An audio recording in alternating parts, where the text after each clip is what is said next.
Mr. Anderson. And Thomas Anderson. You look more like Mr. Smith. I don't know. You look more like imposing, and this is the sound of inevitability. That is the sound of inevitability. We're here because we're not free. There's no denying it, no escaping it, because we know without purpose there can be there can be no purpose. Because as we both know, without purpose, we would not exist. It's purpose that binds us. Purpose that we're here to take from you what you took from us.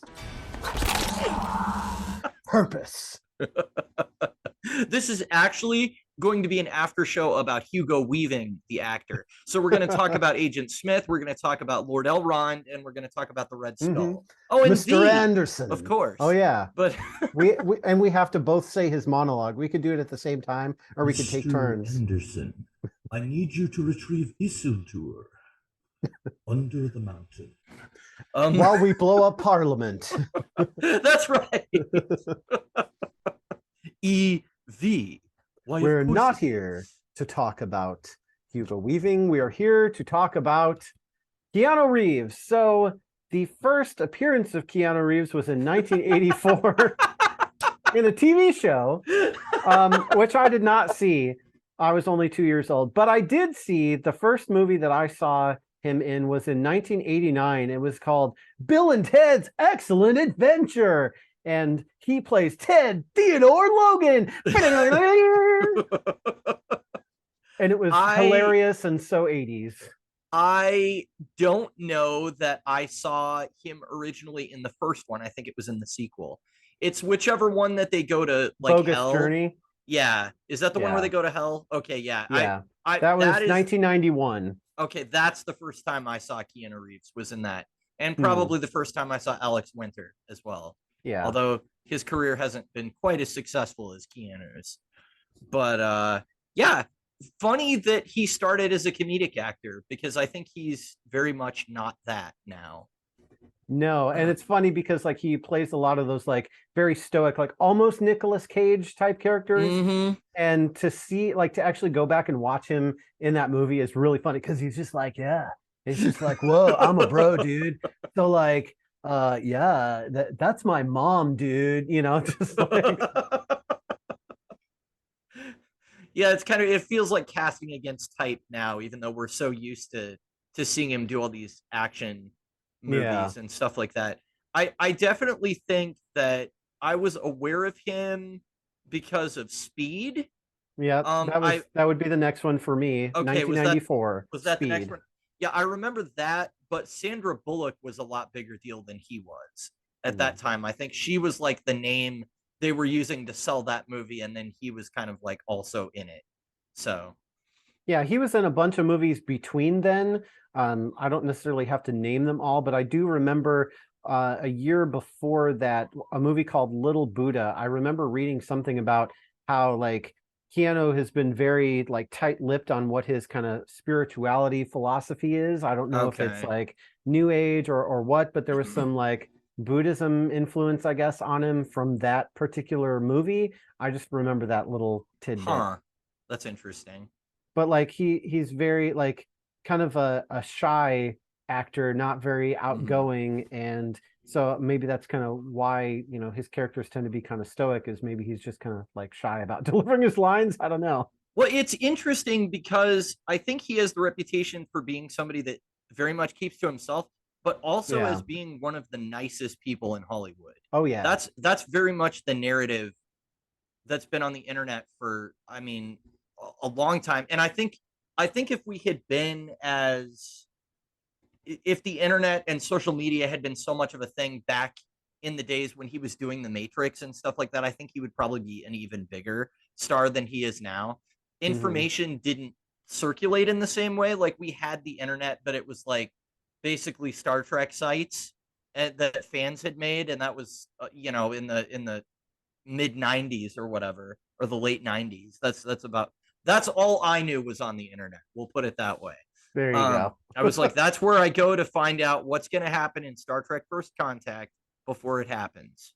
And look at production art and stuff, and go to StarTrek.com And then there's Mega Man fan sites, and that's the other part of the yeah. internet. And that's There all was a there really is. good one too that we went to for all kinds of Mega Man stuff. I remember that. Yeah. Yeah. So anyway, but yeah, he's one of those people that I think, I don't know if it's his agent or if it's him, but he's Agent? done a really that's not a good word in An here. agent. Agents are coming. Agent. Retreat to your exits. Upgrades. Hmm. We're going to be doing a lot of Matrix quoting here. I love the way when they throw a punch, like the way that they sort of like push it aside. Yeah. And all of the parrying and Kind of stuff like and the fluidity of Krav it is Maga, Aikido, like redirecting energy. Yeah. it's so satisfying to watch that. Agreed. Now it's just going to be about the Matrix, really. Yeah, but that's really what we wanted to talk but about. yeah, If you can't tell from but my yeah. background.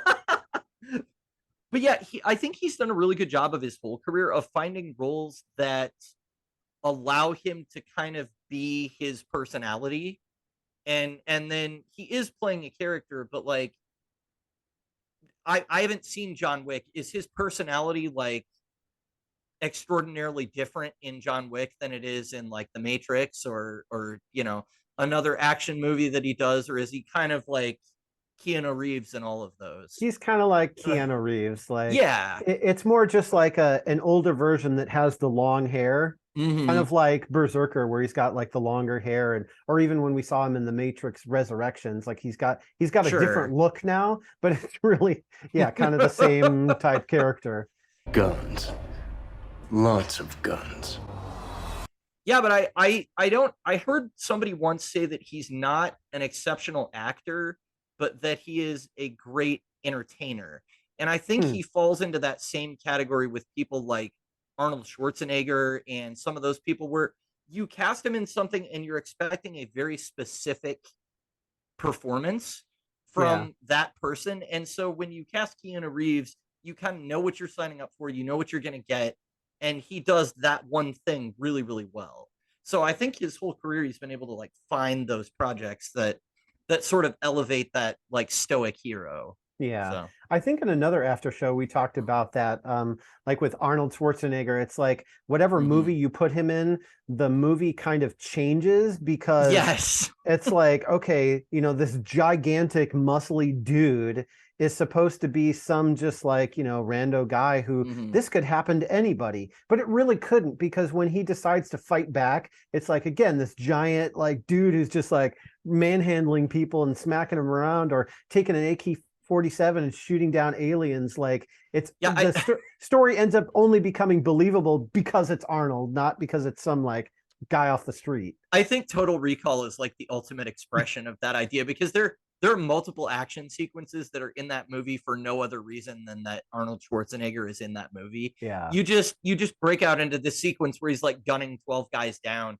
for no reason, and it's like, this is like this cerebral movie about him like losing his memories and finding mutants on Mars and all this stuff. And then we have to stop for him to have a big extended gunfight with people. And it's like, why? Well, because it's Arnold Schwarzenegger. And that's what you paid for, Right. So yeah, I think Keanu Reeves is similar. I think I would consider him to be a better actor than Arnold Schwarzenegger, but he's definitely like found his niche, and that's what he does. Yeah. So He's got a certain flavor that you would, expect to see. And it's weird because it's like there are some actors that they play the same character over and over, and it gets kind of annoying, because you're like, okay, I'm watching this movie and I want to see what this movie is about, but because it's this actor, I know that it's going to be a different movie, and it's going to take me out of it because he's playing himself, not the character. And people like Ryan Reynolds, that works really well when he's playing Deadpool, because it's like he's always playing Deadpool.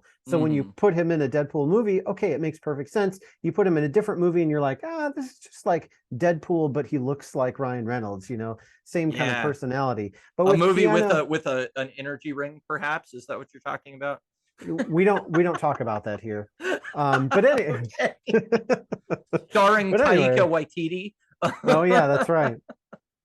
No, but Keanu, like I don't know, it's weird, because I feel like when I watch his movies, I shouldn't like him, but I do. And I don't know what it is, if he's just got that like likable face, or if it's because like whatever he's doing fits the movie that he's in, even if he's always being the same kind of character, and it works. It's like if he's Neo or if he's John Wick or if he's Berserker or whatever, they can be very similar, but it's still enjoyable. It's a fun ride. Yeah, I agree with that. I need to go back and watch the John Wick movies. Now that there have been 4 of them, I feel like it's like, okay, this franchise has gone on to the extent that I kind of need to know about it to understand pop culture and what everybody else has seen.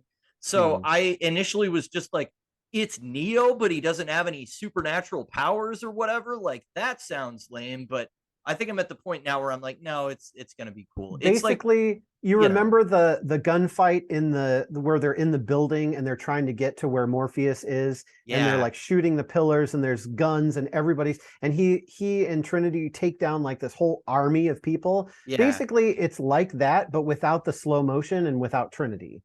Like he just like goes in and special ops, just like pow, pow, pow, picks people off. And then he gets into melee range with them and he like, knocks their gun aside. He does some jujitsu or some judo and like takes him down and does like an arm bar. And then while he's got the guy in an arm bar, he's got his arm with the gun. And so he takes that and he shoots the other guy. And it's just like this beautifully choreographed, like boom, boom, boom, take you down, break this arm, now shoot over there, now do this. And it's really is it weird that I felt like the action kind of portrayed that in the comics that we read? Even like the way Ron Garney was describing it, even from panel to panel, even though it's not moving, it's like, yeah, he grabs a bone out of this guy, and then in the next panel he's moving it to stab another guy, and it felt like there was a sense of logic to like going from point A to point B, even though it was so ridiculously over the top and overblown.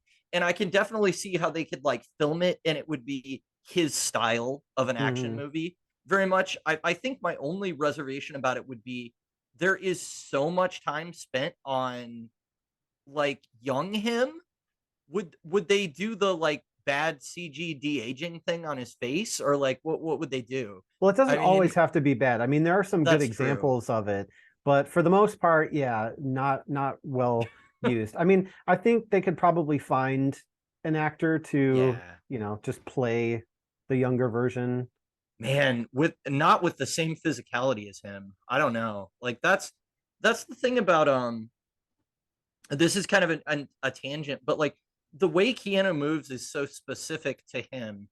And I think Wesley Snipes is another person that's that way, where it's like the way that he does his movement is so unique to him that like I can't imagine someone else playing Blade.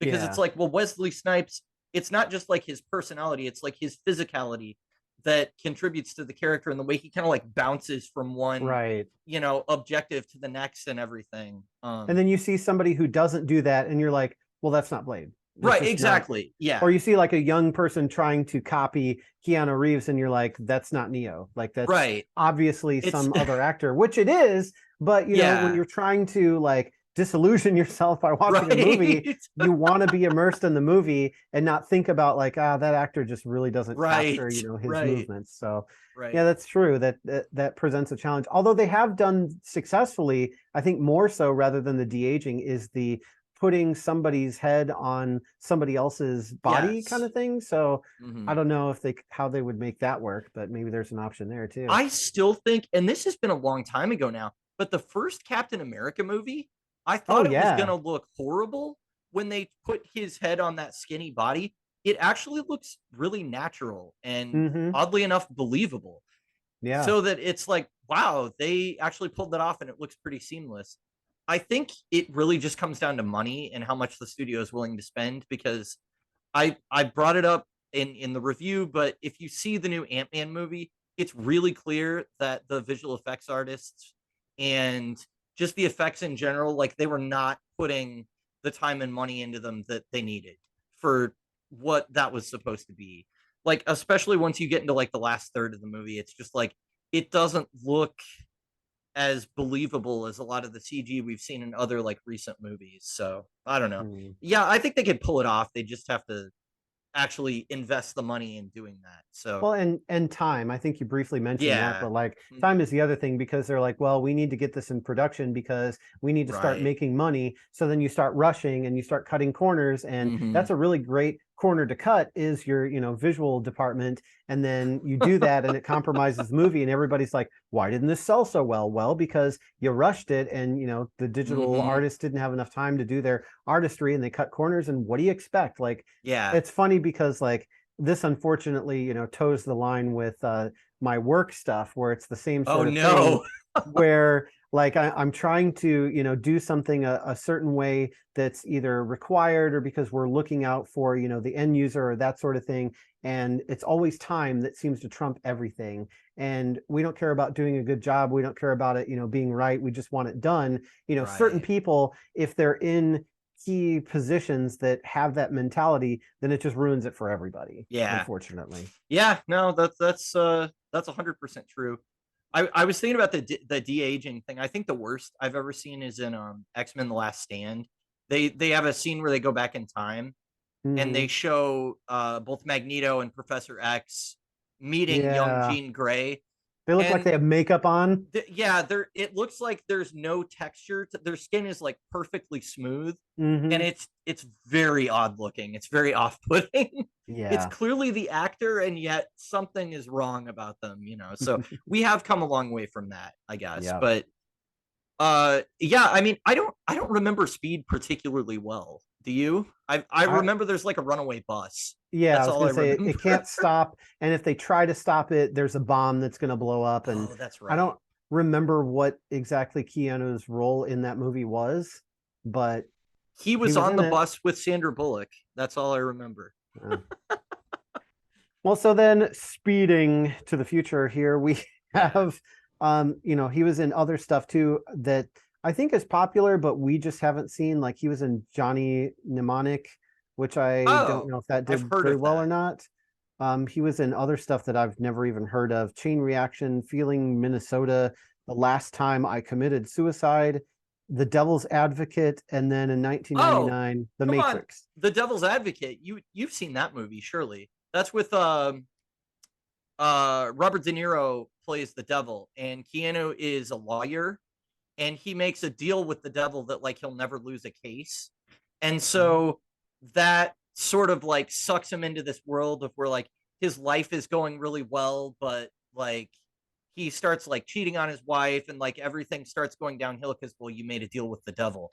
And so it's kind of it's an interesting sort of like morality play, and it's all about like how his pride is causing him to have this downfall. But I vaguely remember that. I think it's De Niro.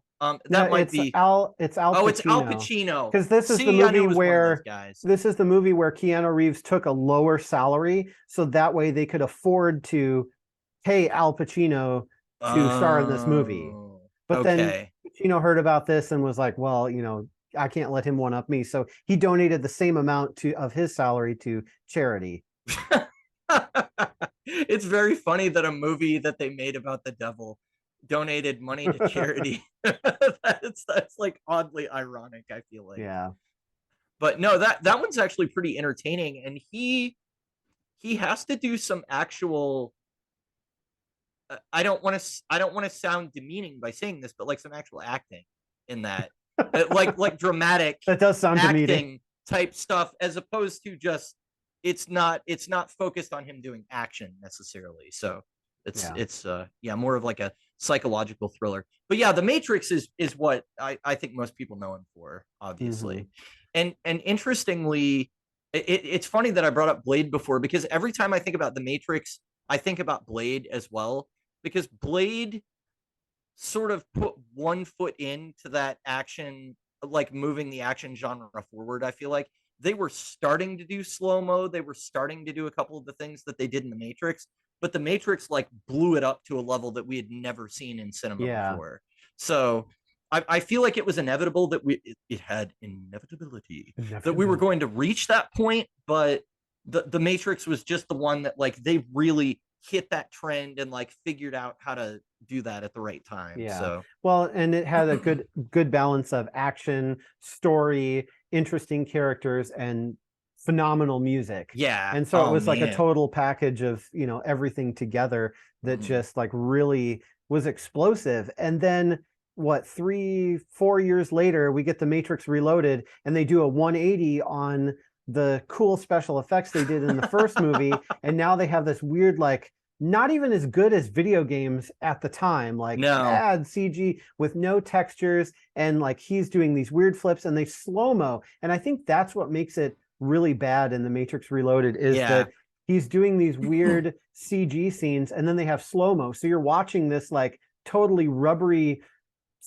computer generated guy spin through the air in his like little perfect cloak that just like sweeps across like artificially in slow motion on the screen, and you're like pausing on it and you're just like, this looks terrible. Why did you guys do this? Your eye has time to register the problems with it because it goes by so slowly. Right. Whereas I remember another movie around the same time was the first Hulk movie, the one with Eric Bana. And I remember thinking from the trailer that some of the CGI looked really bad, but they had done slow-mo in the trailer that was not in the movie. So when you got to the final movie and he was like swirling the tank top around and throwing it, not a tank top like you wear, an actual top of a military tank. I don't want to make the Hulk sound weak here. He's not throwing a t-shirt. He took his shirt off and he's like, he's like, woo! You won't like me when I'm angry. Oh man, that's another show. We don't go there either. No. So, I'm sorry, I wasn't expecting that. Yeah, cover up your true expression with the sunglasses there. Yeah, but I remember that looking bad, but it was because they slowed it down, and then you watch the movie and it plays at normal speed, and it was like, oh, that looks fine. Like you don't have time to register the fakeness of it. But yeah, I think that's why The Matrix Reloaded really it didn't feel like a bad movie, but it was definitely underwhelming in the effects department. And I think ultimately the scene that bothers me the most is the one with like 30 or 40 Smiths that are fighting Neo at a time, because they did a full 50% of that fight with live action, with comping him in multiple times, and it looked great. Yeah. And then there's a point, and you can notice when it happens, it's like flipping a switch where everything on the screen turns into animation all of a sudden. And then it's just like, I am no longer invested in what's happening because it takes you right out of the movie. So that's the problem with that one. I mean, what they did to extrapolate the story wasn't necessarily bad, and it all kind of feels like a natural evolution of where they were taking things and stuff. It does get very, very complicated in that one, though. And The Matrix Revolutions doesn't make that better either. So you really have to pay attention to be able to follow the narrative from that point on. But yeah, I think go ahead. Sorry. I was just going to say one more thing to really hit that home in The Matrix Reloaded with the computer animation is I think like so many possibilities that would have been a lot better. Like if they had just cut it out, like I thought about doing that before, is like watching the movie, but just skipping the animated parts and seeing if it just works without that would have been, perfect answer. Otherwise, they could have just, instead of trying to make it look real, make it look like The Matrix, put it in the green, like wireframe. And you could say, well, we're seeing through The Matrix and watching them fight. And so it could look weird and it doesn't look real on purpose because we're actually seeing through a computer simulation instead of seeing a computer simulation that's trying to be real, that's doing a really poor job at it. So Yeah. I just want to throw that out there. Especially when the simulation that the people in the movie are in is supposed to be so convincing that everyone thinks it's real.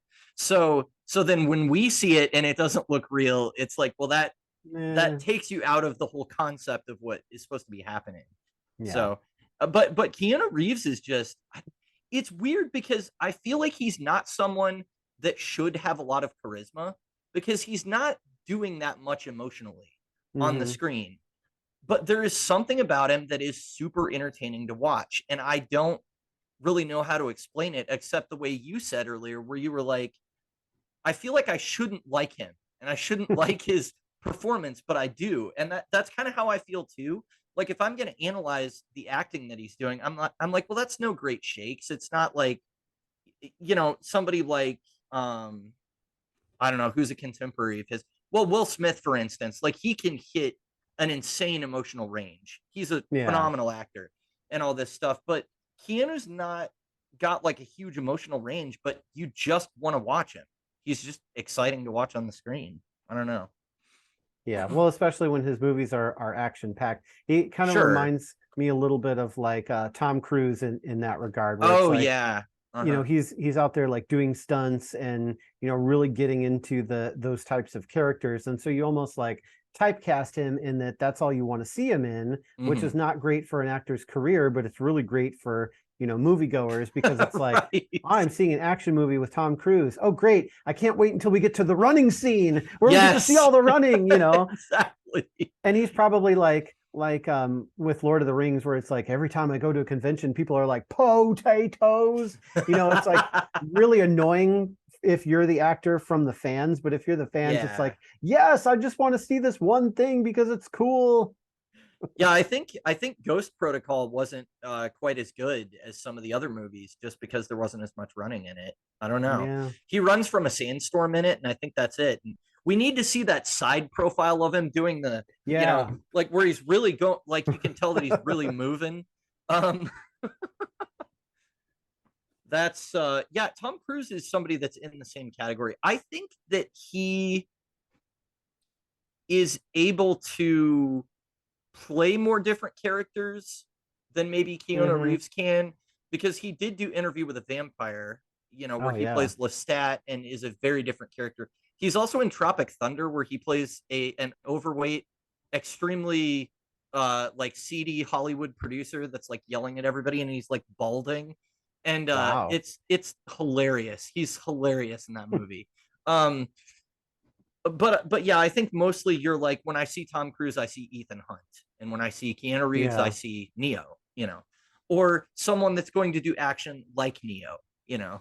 Well, if I see it with Keanu Reeves, it's like 3 stages of his life. So if you see like, you know, a kid that looks like Keanu Reeves, it's like, oh, it's, you know, Ted from Bill and Ted. Right. If you see kind of like the younger, not quite middle age, but like the younger, but, you know, adult Keanu, it's Neo. And then if you see like the older Keanu, it's John Wick, you know, especially if he's got the hair. It's like kind of the stages of his life or the characters. Yeah, he had the same hair in The Matrix. Resurrection. Resurrection. Thank you. I can't think of the title of the 4th movie. He had the same hair in that movie that he has in John Wick, didn't he? It was the same kind of look.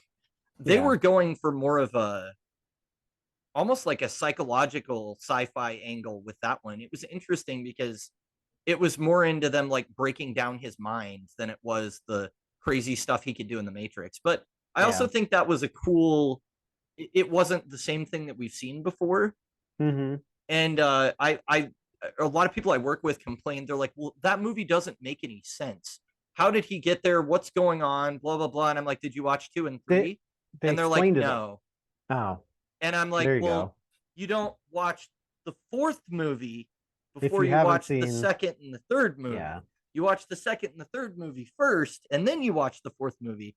And they were like, well, I thought I could just come into, and I'm like, no, that's not. Why would you think that? Works. Well, so I remember when the movies came out, I remember like I watched The Matrix and was just blown away from it, by it. And then The Matrix Reloaded came out. And I think after that movie, I was just like, why did they make a sequel? Like it was already good. And then by the 3rd one, I was just like, this has just gotten so weird that like, why did they have to go and make this more complicated when the first movie was so cool? And then it wasn't until I think I got them on DVD that I stayed up all night. I remember, I think it was like a school night or something. Oh, nice. Maybe I guess it would have been like, probably would have been in like college days at that time, but still like, you know, going to classes in the morning. But I stayed up all night because I didn't do homework, and I watched all 3 of them back to back, like directly one after the other. And then that's when it all clicked. I was like, okay, this all does make sense to, you know, together as a trilogy. It is a story that's fleshed out and makes sense and fits together, and it wasn't as disjointed as when I was seeing it in the theater. So then, you know, since 2003, 2005, since that time period, you know, I've watched the movies like countless times. And so when the Resurrections came out, it was like, okay, this, you know, how are they going to explain all of the stuff that happened? Because they're dead. We saw them die, and that's it. But of course, we also saw the same thing in the first movie where, you know, and even Smith says in the 2nd one, like, you know, I watched you die with a certain satisfaction, I might add. But then something, you know, impossible happened. You killed me.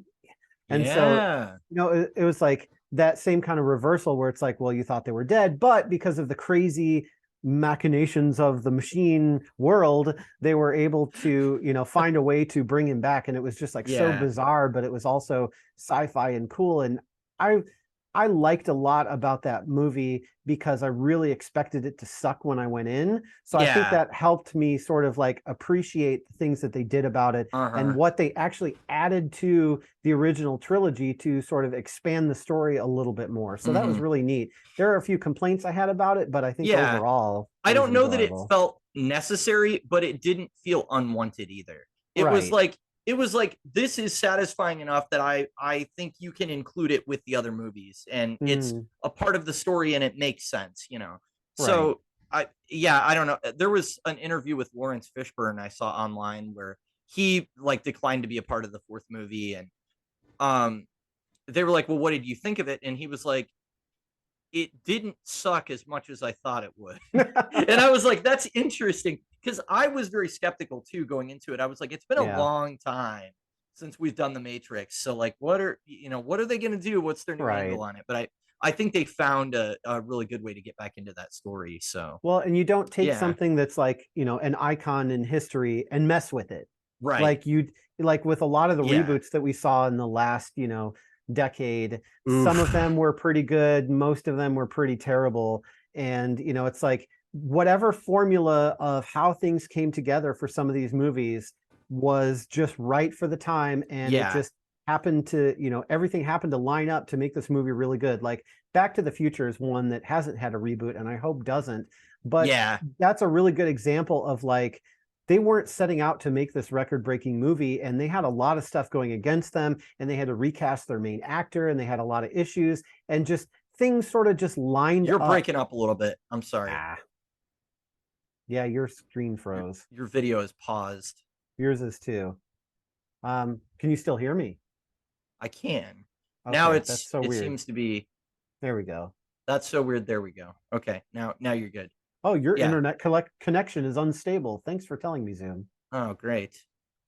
But so Back to the Future is like a really good example of that, because they had a lot of issues like kind of going into production, and they had to recast their main actor at the beginning, and just all these things happened that were against them. But just something about the time period that it came out and the certain like sets and locales and people that they had involved with it, it just kind of came together, and it ended up being bigger than anyone had thought it would be. Right. And it just worked. And it wasn't necessarily because the story was so great. It's just all these other things that went with it that made up the total package. And I think that's what the reboots are missing, is they're trying to take the original story and they're just trying to retell it, but they don't have all that, other magic that went behind creating it. You can't just catch lightning in a bottle on purpose.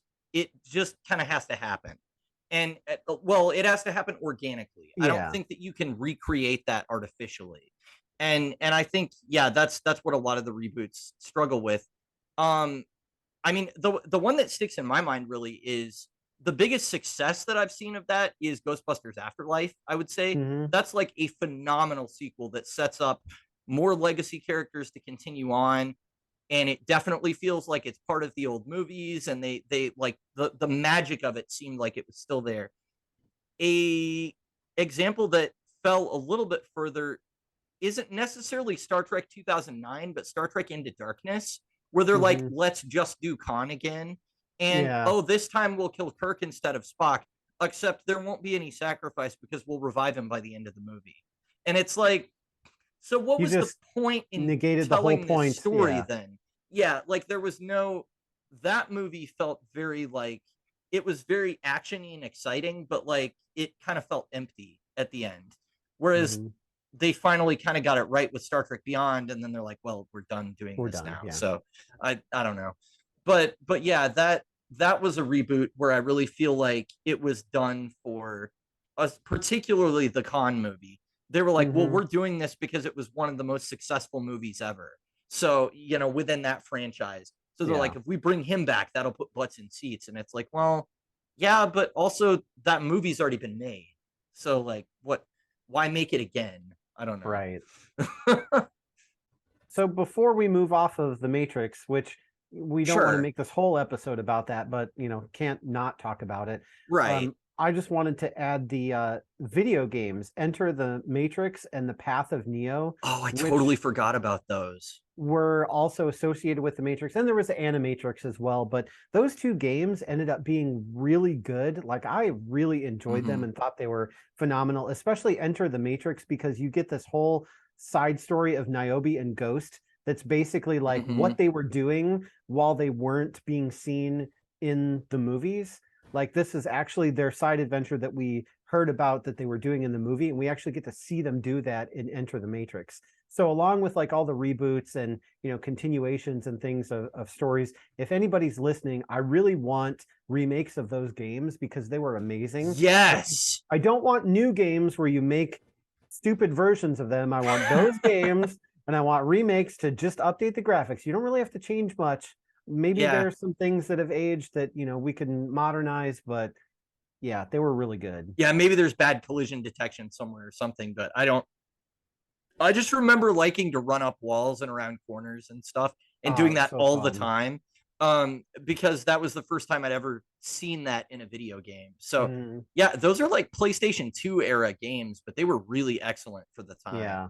The Path of Neo had this cool like progression system that it's like you unlocked new moves and learn new things, and then you could run up walls, you could do the wall run, you could do those kinds of things, and it was really neat. And like Star Wars Jedi Survivor, because they did that same sort of thing where it's like you get this progression of kind of like Metroid, where it's like I get a new power and now I can go back and unlock things. It's like, oh well, now I can double jump. Well, now I can double jump and I have a dash move.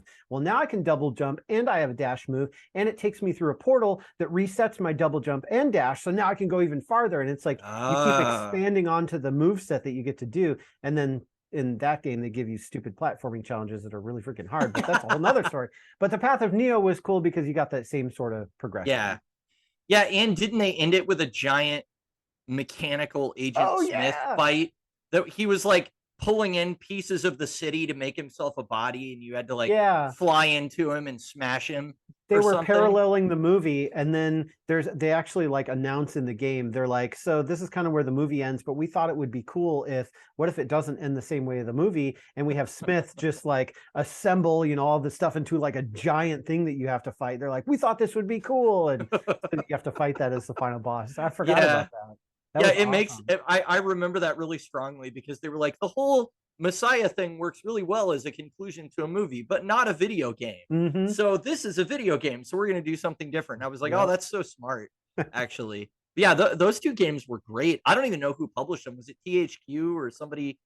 It was one of those companies that we don't hear too much about anymore. Yeah, I feel like, but say that's what I thought too. But yeah, let's THQ is what like sticks out in my brain for some reason. Well, there was also the Matrix Online, which I don't think did very well at all. Didn't try that. I think I saw it, but I never actually had the Matrix ship kind of like sailed by then. I don't know. I think so. Plus, like there was I think an influx of like really crappy online games, like that just were trying to capitalize on movies, but they just weren't really that great. Yeah, that's fair. I guess something that occurred to me while we were talking about the Matrix and how complex the narrative gets, as the series goes on, is that Berserker isn't necessarily super different from that in that regard, because it starts out simple with this character and makes us care about him, and then it starts getting more and more complicated with all this crazy sci-fi stuff as it goes on.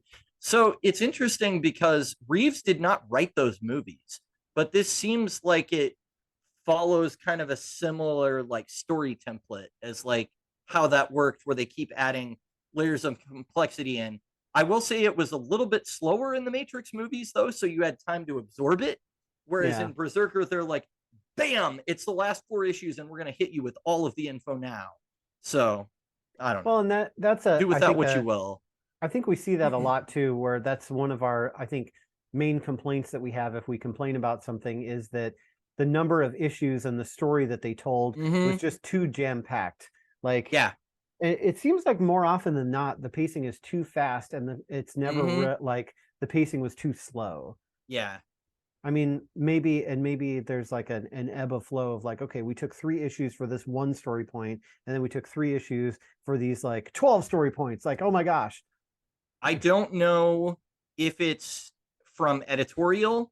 I can't imagine that editorial is the same at all these disparate companies, Hmm. but I know that at DC and Marvel, there definitely has been a push of like, if you're gonna do a couple issues where you have a lot of dialogue and stuff, you need to have action spectacle after Hmm. that at a certain point. And I know that there are people, the powers that be, that are going like, you've got to balance it and have action because the kids want action. That's what they want to see.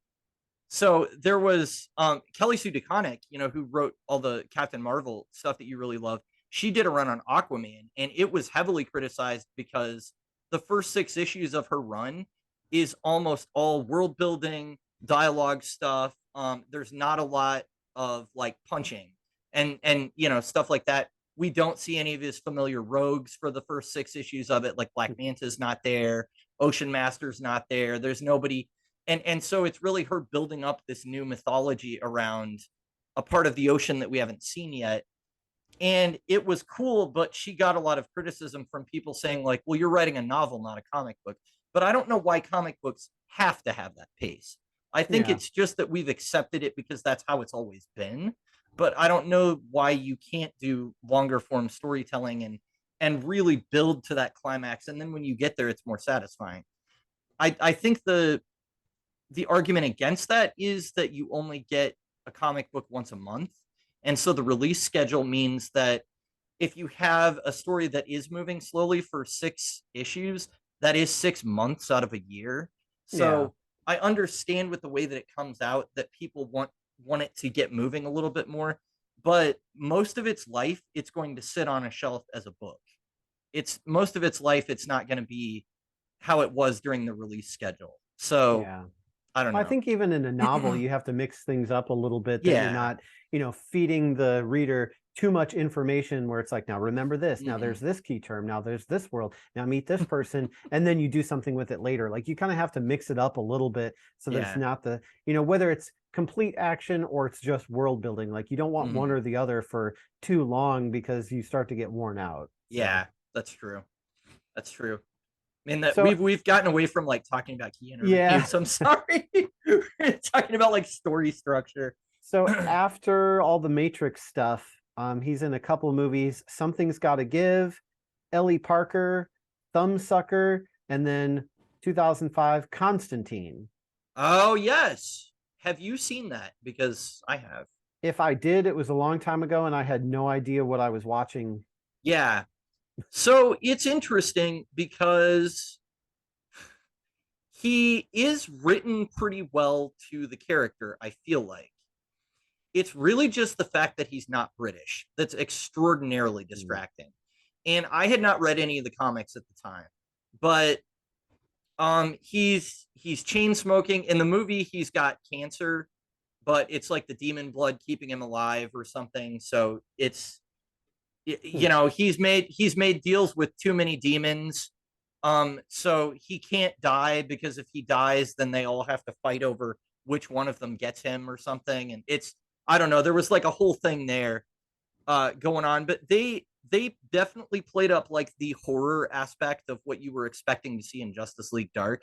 That was very Hmm. much a part of that movie. Like there's a some sort of demon that he fights that's like made out of like all these flies that like assemble into a Yeah. being. Yeah, it's really gross. And all kinds of other stuff. I don't remember it all exactly, but it unfortunately feels very much like this is John Constantine or Hellblazer if it was written in the United States. That's kind of what it Ah. feels like. So it feels very Americanized. Whereas when you see Matt Ryan on the screen, it's like, well, he is that English guy. Like he is that character and he embodies it in a way that brings that kind of like Londoner flavor with him. And Hmm. that is, now that I've actually read the comics more, that is so much a part of his character, and the way that he speaks and the way that he acts is very British. And so it's Keanu Reeves is perfectly fine in that movie. It's just that he's not exactly that character because he's so American. So Right. I think that's really the problem with it. Peter Stormare, I can't think what else he was in, but he's the actor that plays Lucifer Morningstar in that movie actually too, which I believe that character eventually got his own show Yeah. on CW or something like that, played by, completely different actor, but that character originates from the Hellblazer comics in the DC universe. So it was kind of like branching out into a lot of like Vertigo DC stuff. It was all kind of in there, but this was also at the time when we don't connect movies to other things. So it Right. wasn't connected to anything else. It was just kind of existing on its own island, out there. So I don't know. It's maybe worth watching. It was, I remember it being entertaining and thinking that it was cool until I read the comics, and then I was like, oh, this is not really representative of what these comics are, so I don't know. Yeah.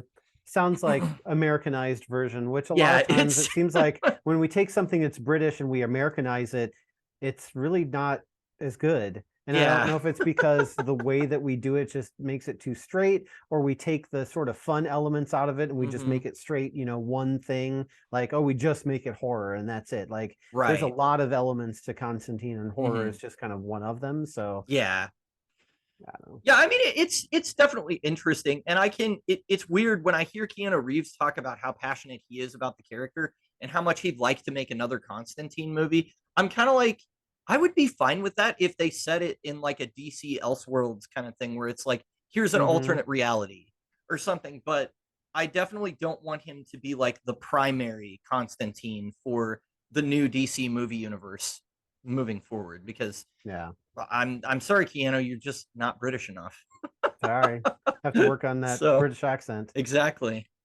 So after Constantine, we have a short called Echo. We have A Scanner Darkly, which is animated. Oh Apparently. yes, that. So I have not seen it. I've heard of it, but I don't know why. Robert Downey Jr. is in it, and so is Keanu Reeves, and I know that it's a sci-fi movie. It's based on like a Philip K. Dick science fiction novel, I think, and that specific writer had a bunch of his stuff made into movies. Um, I'm trying to think what else is like one of his. I can't think of anything off the top of my head, but he's like a well-known sci-fi writer. And I think the thing with that movie is that it was like rotoscoped animation, so they drew animation over actual actor performances, Oh, and it weird. had a very odd look to it because of that. It Yeah, was it almost almost looks like Borderlands, like with the cell shading, yes, kind of. yes, it's like you're looking at actual Keanu Reeves and actual Robert Downey Jr., but it's like a cell shaded overlay of their performance. Hmm. I'm not sure why that choice was made. It's visually very interesting, but I don't know. Yeah, it seems Yeah. like it must not have been real successful because we haven't seen a lot of that in movies since. So Right. So then we have a couple other things, and then The Day the Earth Stood Still, I think, is his oh next yeah, hit. so And he's then, the alien in that. He is I yeah, wanted to say Gomtu. It's not Gomtu. That's Star Klaatu. Trek. Yeah, Klaatu. Thank you. Yeah, he's actually the alien in that, which is perfect because his stoic, unemotional nature makes him seem in that Alien. movie specifically, he feels a little bit off from everybody else. And so you're just like, what is going on with this guy? And yeah, that's actually one I would recommend you watching. I think that one's really good. I think I have seen it. I think okay. I remember thinking that was really weird, and I don't know if I got it when I saw it. But Well, it's a remake of like a 1950s movie, I think. So I think something there's like that. some plot things that happen that are just, Out there. because of that. Yeah. Kind of like, when they remade the War of the Worlds and they still ended it with like, well, because humans have bacteria, the aliens died. And that's like the end of the movie. And it's like, oh, okay. They can't handle bacteria, I guess. I mean, that's how they better ended than it. polka music. Yeah, it's true. Mars Attacks. Oh, that was hilarious. Come on. Or no, it was yodeling. That's what it was. Yeah, it not was polka yodeling. music, It was yodeling. Yodeling destroys the brains of the Martians. Yep. Yeah, but it's kind of from that same like movie era. So they were trying to make a 1950s movie and update it for the modern era, but I don't know, to varying degrees of success. It's also another movie that has one of Will Smith's kids in it for no reason. So I mean, Sure. just because why not? Sure. So, Well, so speeding ahead just a little bit, 2013 sure. is an important year because of two things. One, because it was Keanu Reeves' directorial debut, where he directed Oh. and starred in a movie called Man of Tai Chi, which I don't think I've ever heard of. And then Haven't also either. he starred in a movie called 47 Ronin, which I did hear of, which apparently was a box office flop. I have seen the trailer and it looks awesome, but I haven't seen the movie. Thought it looked interesting and kind of reminds me of Berserker, except more in a like samurai way. Yeah, than in like feudal Japan kind of thing. yeah, than like a brawler. Mhm. And then the year after that, we get John Wick. So he kind of Okay. whatever he would have experienced from that movie, he kind of bounces back from there. And then he's been in a lot of other stuff. He did a voice in Toy Story 4. In the last couple of years, he's been just here and there on TV shorts and TV series. He was the voice of Batman in DC League of Super Pets. Really? I just watched that movie the other day. He's also the voice. He's one of the voices on Cyberpunk 2077. Oh well. yeah. I think they modeled one of the characters after him too. Yeah. I believe so. Who also kind of looks like a berserker, Interesting. John Wick type character. Surprise, surprise.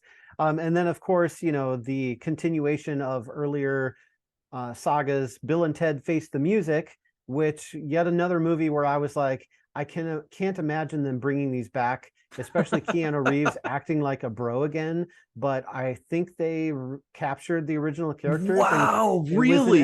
It was an entertaining movie. I think it had some issues, and like it was another like legacy movie, and they had kids who didn't want anything to do with them, and that kind of thing. And like the whole story in the first two movies was about like they were basically the saviors of the world because of their music, and everything kind of has a happy ending in the second movie. But then in this movie, it's like they're broke and they're not talented anymore, and nobody really wants to hear them, and they're like playing at weddings and people are booing them, and they're just boring because they haven't had a creative hit, and they like have their differences and they split apart. And it was kind of a like, I don't know, you sort of destroyed the original bro duo a little bit. It's like a Making the Band documentary or something. Yeah, which I mean, I guess makes sense for that type of movie, but yeah, I don't know. I enjoyed it. It was entertaining.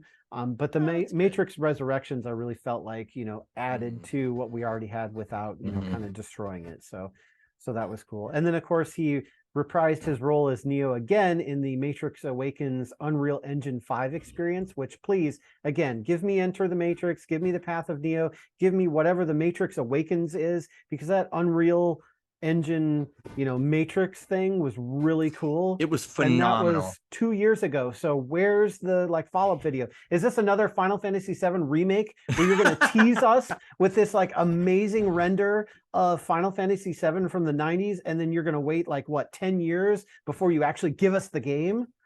Yeah, so I think it was worse than that with FF7. I think you're remembering it better than it was, because I'm pretty sure that was a PlayStation 3 tech demo. For FF7 remake. So that's when the hype started. 2005. And then yeah. So oh my gosh, more like 14 years. Yeah, closer to really long time. That was something that was like, this is awesome, and I wish they would have done something with it, but I guess we'll never see it. And then one day we saw it. So hopefully the Matrix Awakens doesn't take that long, but we'll see. We're going to be in our 60s and we're going to be like, man, have you played The Matrix Awakens? I'm going to make sure I grow my hair out long like Keanu Reeves for that. We got plenty of time, Exactly. Yeah. Keep going. My hair tends to get like bigger and poofy rather than like long. So I don't know. We'll see. You gotta get some like pomade or something and just like flatten it down, and then I don't know. I don't know if that works. The sunglasses help. The sunglasses do help. Really good noodles. Really good noodles. Just like I used to eat there. What does that mean? That the Matrix cannot tell you who you are. Oh, what great movies. Yeah, so conclusion for me mainly is that I'm going to keep seeing Keanu Reeves movies. Yeah. It doesn't particularly matter to me if he's a great actor.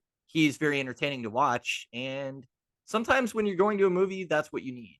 So, Well, yeah. you will definitely get to see more of him because he's in pre-production for a couple of movies called Outcome and Ballerina, and doing some more stuff with Cyberpunk 2077. Also, Constantine 2, where he will reprise the role of John Constantine. That's in production, actually happening, as far as I know. And then, of course, Wow. BRZRKR. Okay. Which we talked about before with Netflix Yeah. and anime. So I guess Peter Stormare is reprising his role. He's listed here as being in this movie as well. So Okay.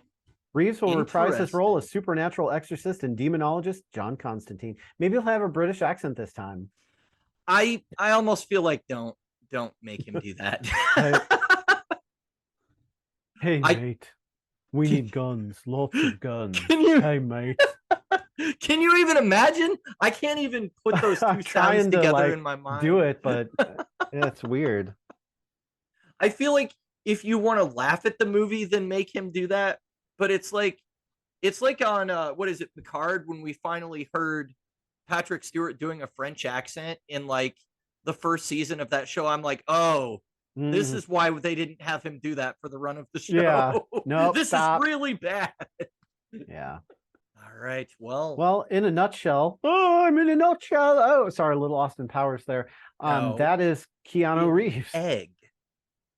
Or Should be in cocoon. an egg to be on theme with today. Yes, that's Keanu Reeves. We've just explained his entire, actually That's nothing his- about his life. That's his We've life. just talked about his filmography. Well, like typical fans, we only care about the characters and not the actor. That's Oh, right. Give me more of the product. Right. Consume. Consume. All right. Well, this has been Well- another after show. After show. Thank you so much for tuning in. Yes. Make sure that you mind your surroundings and pay attention to the signs. And if you see a cat that shakes itself off and then you see another cat, similar cat, maybe same cat, I don't know. It's a glitch in the Matrix. Deja vu is a glitch in the Matrix. It means they changed something. So be on the lookout. Then you need a phone booth, but they don't exist anymore, so you're screwed. Yeah, I think they took the last one down in the US. I think there was a post about that. It's like Blockbuster. You just can't find them anymore. No. All right. Well, peace out and thanks for hanging with us, and we'll see you next time. Peace out. Comics. Homeless Comics Podcast. Comics. Because they have no